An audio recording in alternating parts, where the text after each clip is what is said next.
Good afternoon, everyone. I'm Steve Haskell, and this is The Exchange, your RealtyMogul resource for 1031 market intelligence and education. And we've got another great show for you today. It's actually part two of our series with Warren Thomas of ExchangeRight. And we're going to hand it over to Warren and introduce him in just a minute. But first, like always, we have to start out with our risks and disclosures. So we're going to jump into that real fast. All right, so investments in real estate are speculative, highly liquid or illiquid, and involve substantial risk. A loss of part or all of your principal value of your investment may occur. So please speak with your CPA, your legal attorney, and your family before investing in any of these investments. We're not going to be talking about any specific investments today, but when we do, make sure you consult your advisor and your lawyer, your family, to make sure it's suitable for you and your family. And with these types of investments, they're only available to accredited investors, typically meaning individuals with a net worth of at least $1 million or having an income of at least 200,000, and as a couple, $300,000 per year. If you have an entity, if you're investing using an entity, it's typically about 5 million of total assets is a requirement of an accredited entity. Now, as far as 1031 exchange risk, Internal Revenue Code Section 1031 contains complex tax concepts, and certain tax consequences may vary depending on your situation. So again, speak to your own CPA regarding your own specific tax situation before doing a 1031 exchange or investing with RealtyMogul or anyone else into alternative investments. Our broker services are offered by RM Securities, LLC, an SEC-registered broker-dealer with FINRA, SIPC. Research RM Securities, LLC on BrokerCheck. That's where you can find us and our backgrounds. Realty RM Advisor, LLC, a wholly owned subsidiary of RealtyMogul Company. It's an SEC-registered investment advisor and an affiliate of RM Securities.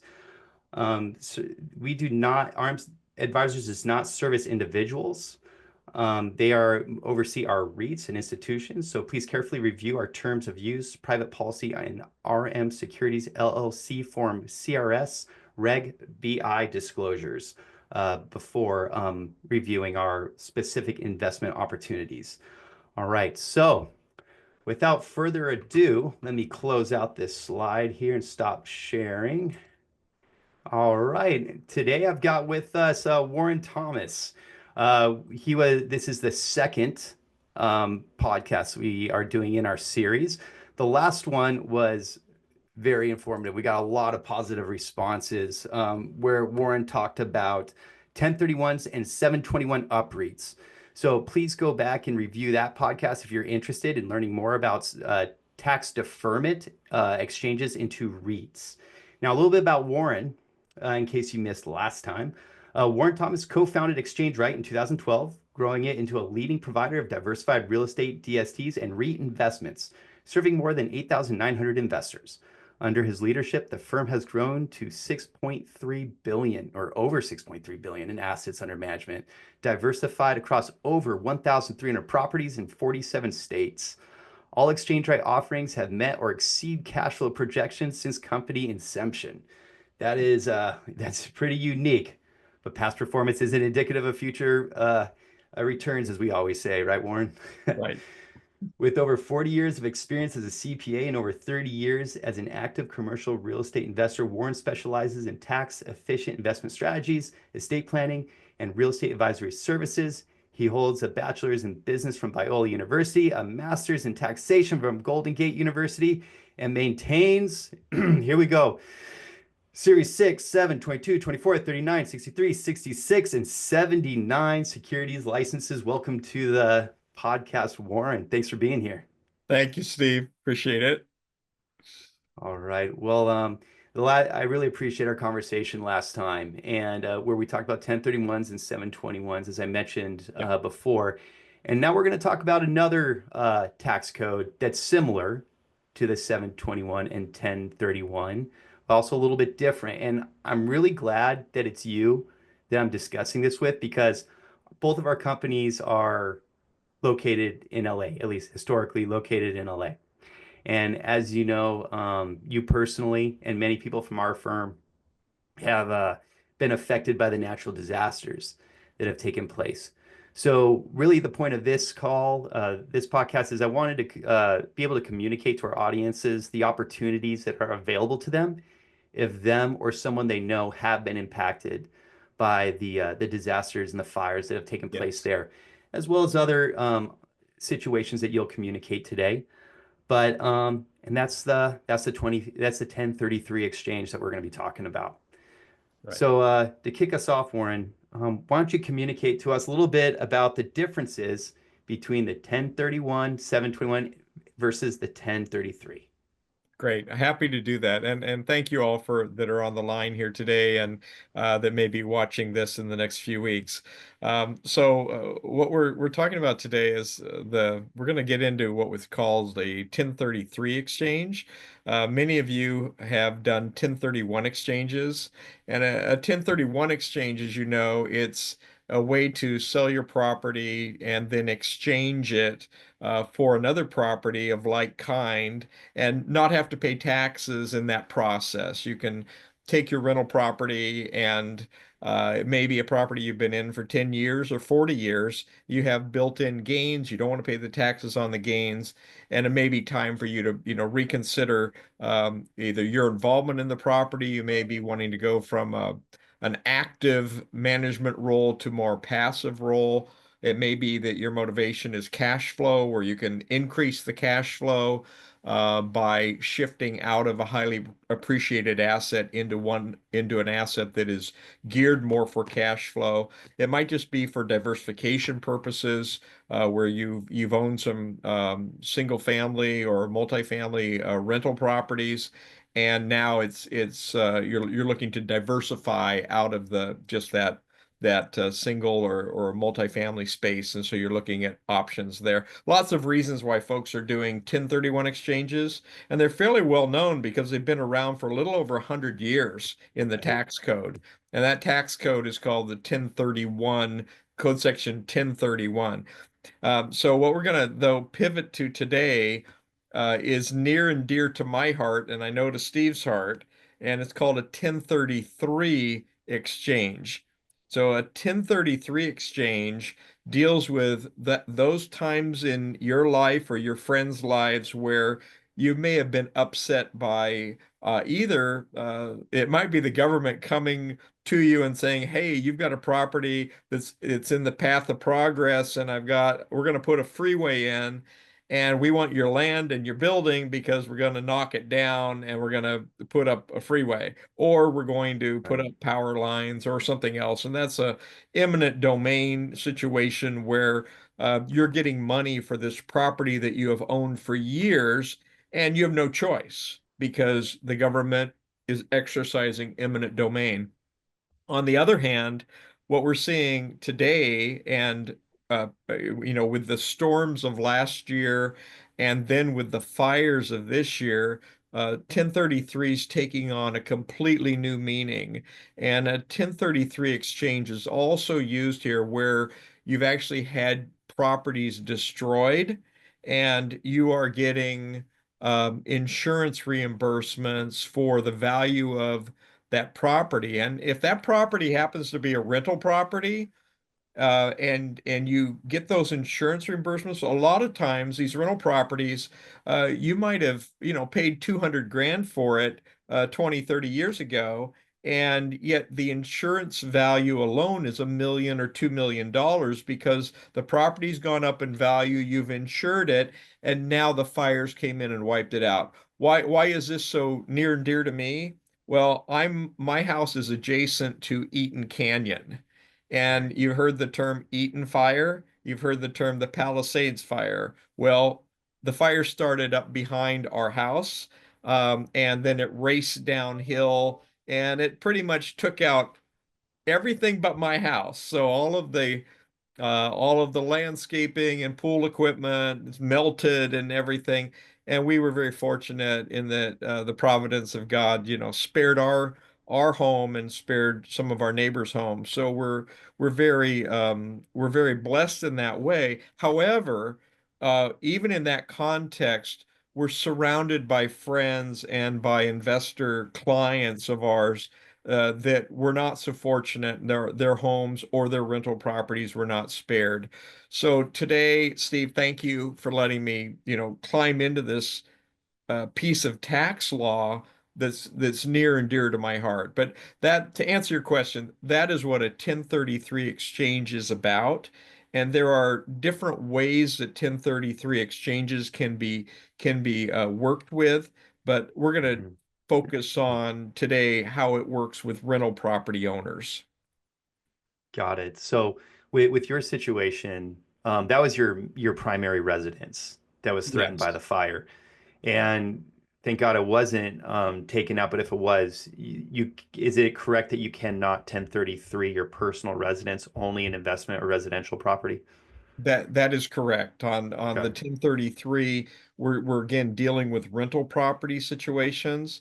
And when you get insurance proceeds on the sale or on your personal residence, you're going to either be rebuilding that, Hmm. and the contents that you get, checks for if you've lost your residence is not going to be taxable.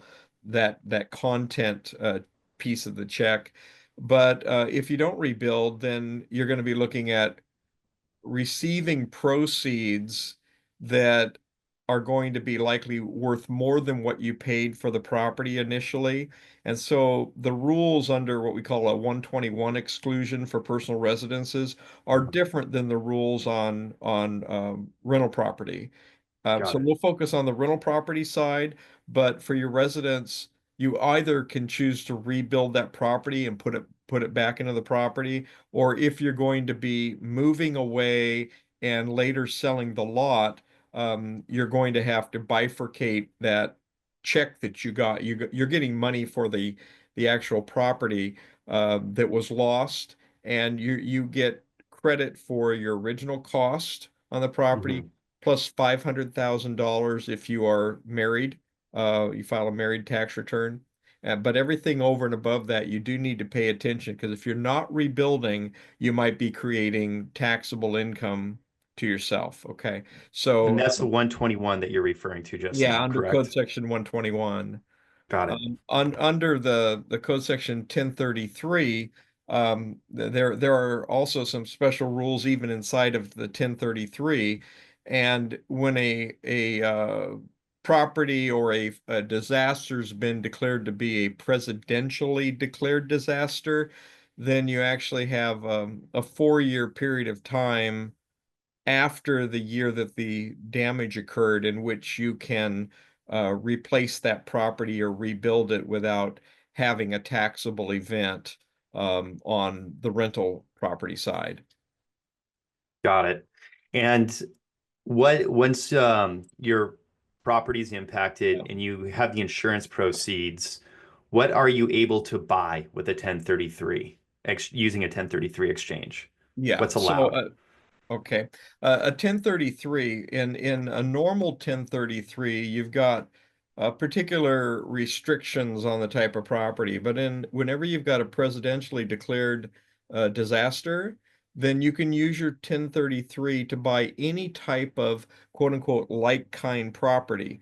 So Mhm. like kind property rules are the same for a 1033 exchange as they are for a 1031 exchange. And what does that mean? They're the same if there's a naturally declared disaster. They're a little different if this was not a presidentially declared disaster, then we've got some specific use requirements. But under the way that these fires have occurred and the East Coast storms occurred, they are considered presidential disasters, and the property that you replace it with, either you can rebuild it, on that location and all, or you can do a 1033 exchange into like kind.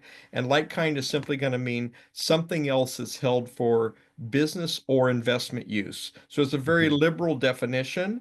And under that definition, you can go to, if you had a single family rental that you lost, you can go buy multifamily rental, you can buy commercial property, you can buy DSTs through Steve or through us, but you have a lot of choices.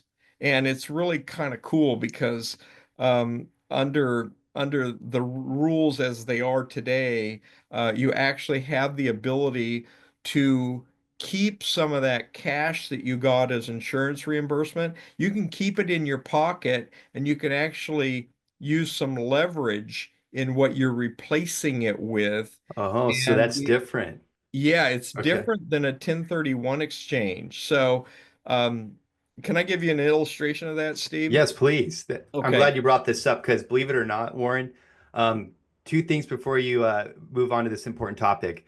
But I actually believe I had a client a few years ago that Hmm. 1033'd with me into an exchange rate portfolio.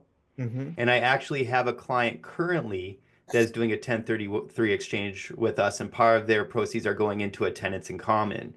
And this was a question that we came up against, which is replacing proceeds with debt, which is different than a Yep. 1031. So I'll let Yep. you take it from I'm going there. to give you a real life illustration. Okay.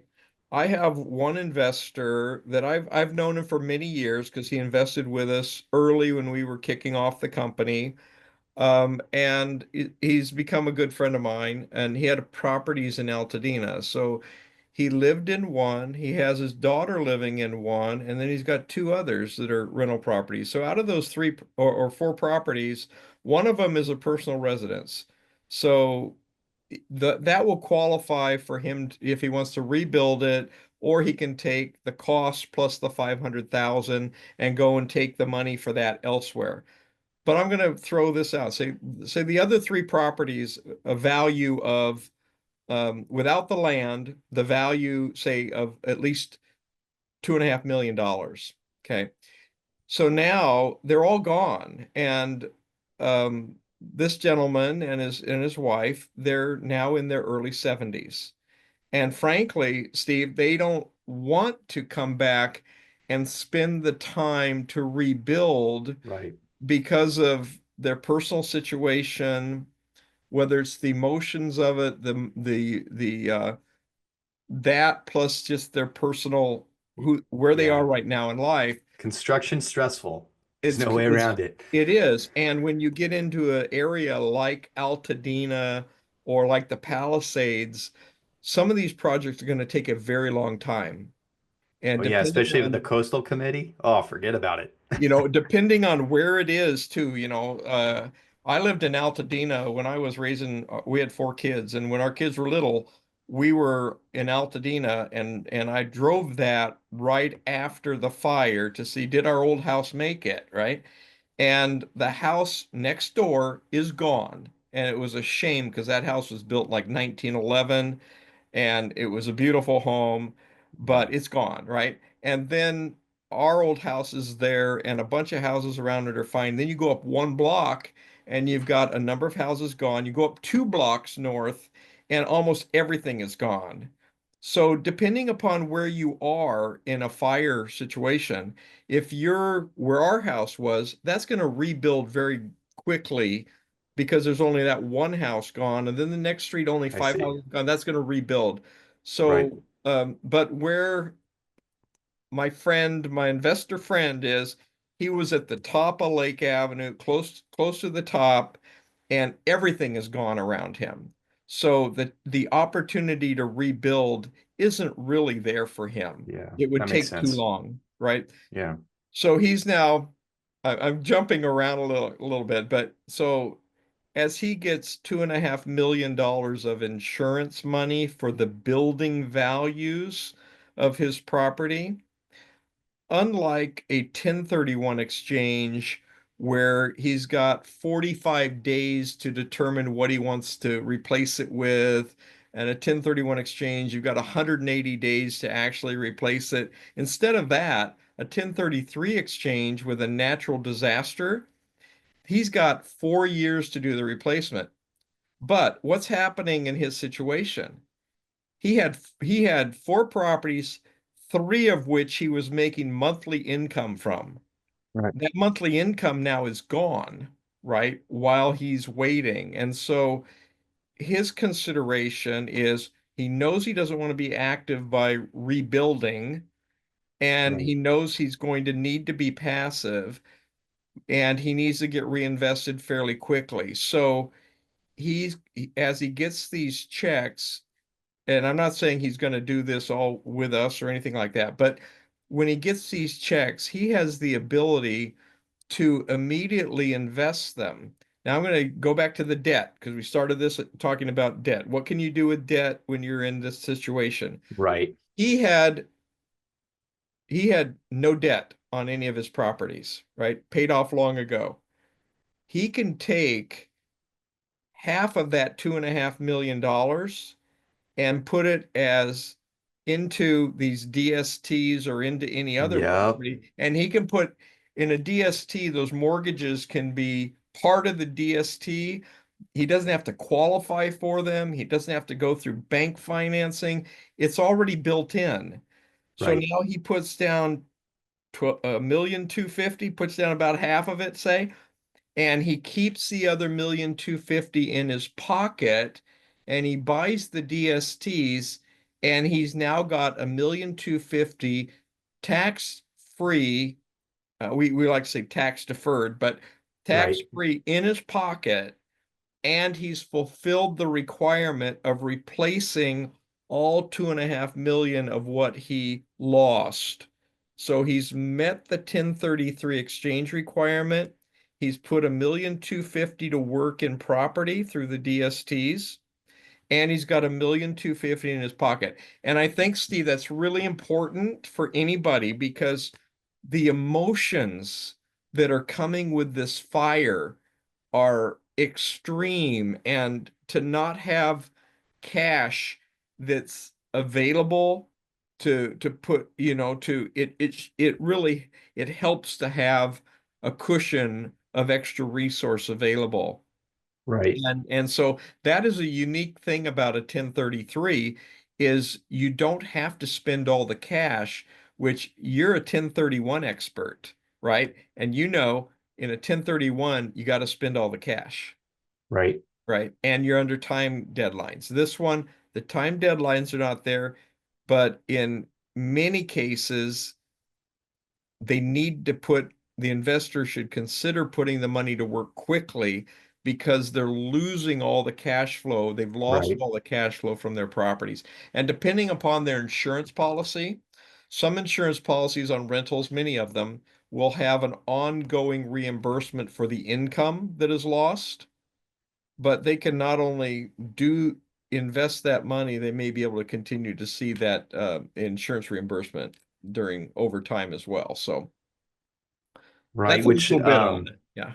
Hmm. Which actually leads me to another question, which is unlike a 1031, you can actually take construct of receipt of the funds in a 1033. And then you can potentially, if you don't want to get to work in real estate right away, you can go play with it elsewhere, go on vacation, invest in the stock market, whatever it is, as long as you reinvest it into um, business or investment property within, you said 4 years. Yes, 4 years after the year of the natural disaster. Okay. So that is correct. So we talked about the cash from the standpoint of having done the investment, you can use leverage and then keep the cash in your pocket. And for some, well, that's I guess, a really interesting point is that if I ask you on your typical 1031 investor, your rental property owner, how much of their net worth is often in rental property, Steve? It's usually a lot, a huge proportion Often for a 1031 70, investor. 80% of Right. somebody's net worth. So under a 1033, it may be that we're working with an investor that has 70 or 80% that was in their rental properties. And it's not like everybody's rental property is in the fire area. So I want to get that too. It might be they've got one property in the fire area and everything else was safe and that was fantastic. Hmm. But for those that have a heavy concentration of their net worth in the rental, in that example that I gave you of being able to take 1,250,000 and put it to work in the DST, and then take the 1,250,000 and put it to work whether it's stocks, bonds, mutual funds, or even new property, it Mhm. allows more diversification, and it is a great benefit to a 1033.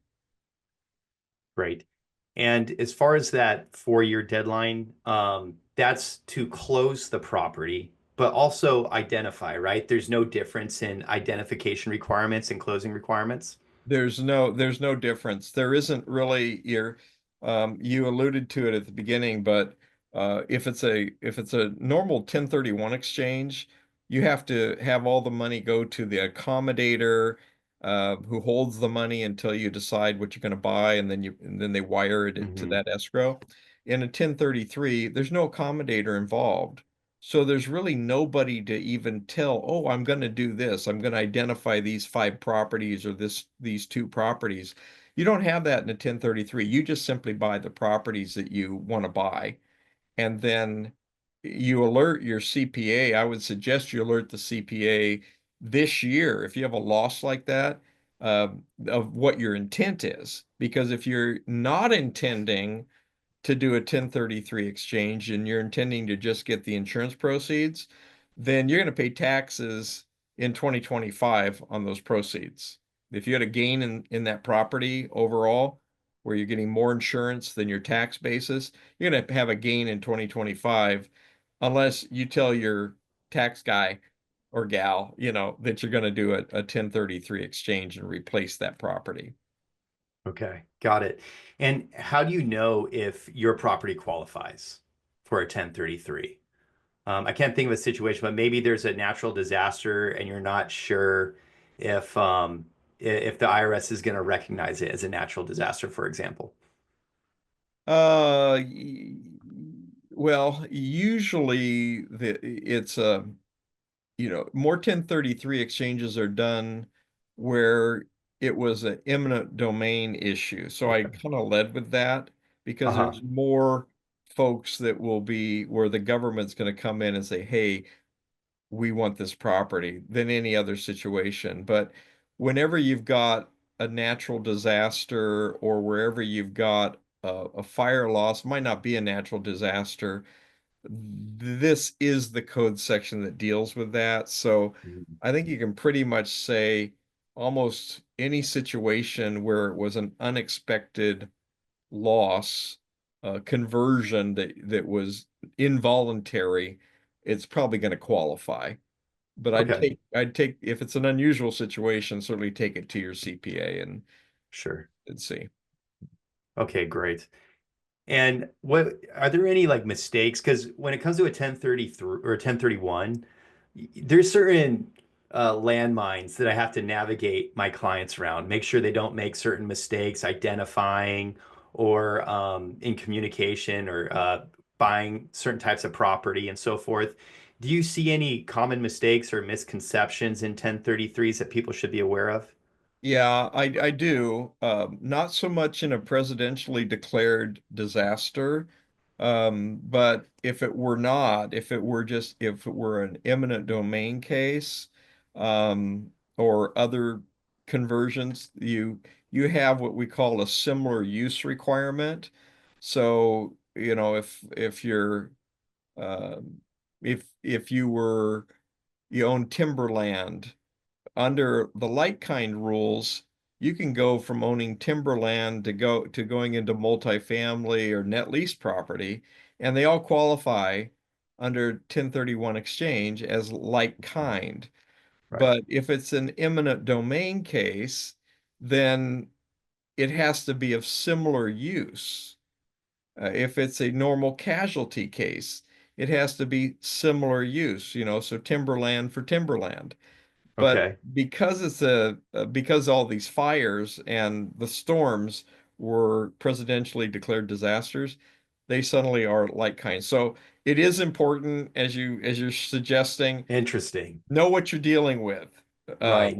But I think what the listenership here, they may not have a property impacted, but they've got friends that do. And those folks are going to have pretty liberal rules of 4 years, Right. and as long as it's held for business or investment use. But so your old things about, well, it's a vacation home or it's a second residence or it's a primary residence, those aren't held for business or investment use when they were Right. held before a fire, and so they're not going to qualify, right? But Good. And actually, another question that came to mind is if they've owned a property for 20 years, how do they determine equal or greater value of that property? if they've owned a property for 20 years and they get, Right. well, the Because they didn't insurance, sell it. So is it the insurance that it's sets the the it's really the price? insurance proceeds. And what you Okay. have with the fire, this is going to be very common. The insurance company is going to be reimbursing the value of the structure over in on one hand. They're Uh-huh. also going to be reimbursing the expenses of living away from home. And in Right. some cases, it might be 6 months, 200 days. And though that is not the same money as the value of the structure.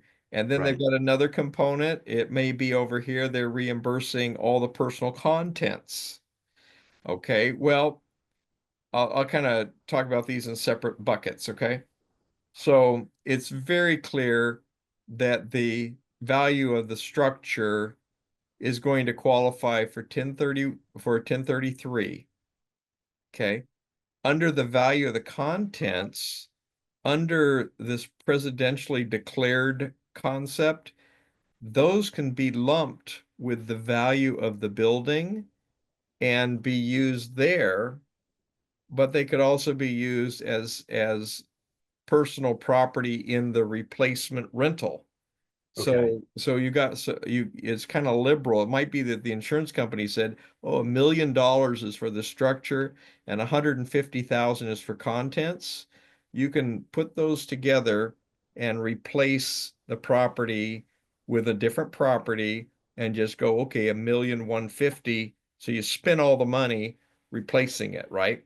And you can Got it. lever that up. Like I said, if it's 1,150,000 and you want to use it, put 700 grand of it into a DST and pull out 450, you can do that. You can do that.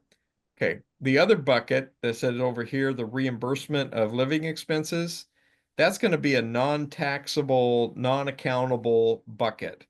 So my example is I got a call from my CCO who lives in Idaho, and she called me that Tuesday night of the fire. And she says, Warren, want to let you know a fire started behind your house a few minutes ago and be aware of it. I told her, thank you. I walked out on my front porch, looked up the street, and it was on fire. Okay. And the winds were howling, 80 miles, 100 miles an hour, Yeah. whatever. They knocked over one of my hedges, uprooted it completely, just the winds.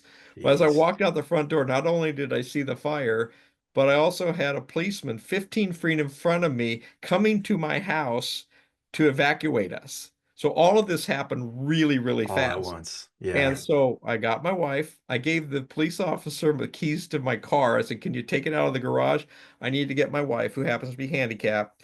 And we came out, we got in the house, and then we headed to the Marriott for the next 11 nights, right? Right. And so Marriott settled, or Marriott didn't settle, the insurance company settled Insurance. and sent a debit into my account this last week for the living expenses, right? Even though my house wasn't destroyed, I got reimbursed for that. Those expenses, and some people are going to get very, very large checks because they're going to be gone for a very long time. Those are Right. not going to ever be taxable. So that's a bucket you don't have to worry about.